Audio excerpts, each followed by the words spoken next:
alam nyo ba na Wish 107.5 ay kilala ngayon sa buong mundo ay nagmula ito sa bansang Pilipinas?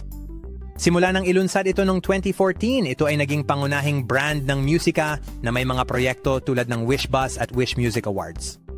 Bukod sa marami na ring pinasikat ng mga talented singer at mga rappers na ipakilala nito sa buong mundo ang galing ng mga Filipino music artists, kaya naman malaki ang pasasalamat ng mga ordinaryong Filipino talented artist na ngayong kilalang kilala sila sa pamamagitan ng platform na ito at social media. Who's behind the voice of Wish 107.5? Ang boses sa likod ng Wish 107.5 ay walang iba kundi si Kuya Daniel Razon, ang CEO at presidente ng Breakthrough and Milestones Productions International, BMPI.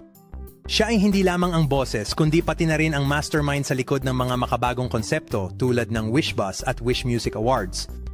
Ang passion ni Kuya Daniel para sa musika at ang kanyang dedikasyon sa pag-promote ng mga Filipino artists ay naging dahilan upang ang Wish 107.5 ay maging isang pamilyar na pangalan sa Pilipinas.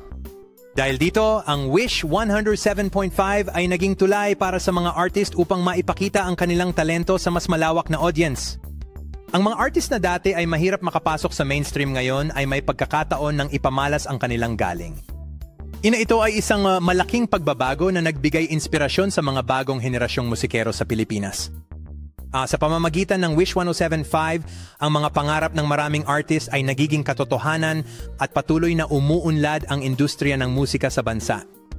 Kaya naman patuloy ang pag-usbong ng musika sa Pilipinas at ang Wish 107.5 ay hindi lamang isang istasyon ng radyo kundi isang kilalang simbolo ng pagbabago.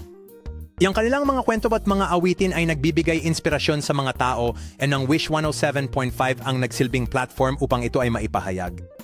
Mula sa mga simpleng hamon hanggang sa mga tagumpay, ang musika ay nagdadala ng liwanag sa ating mga buhay.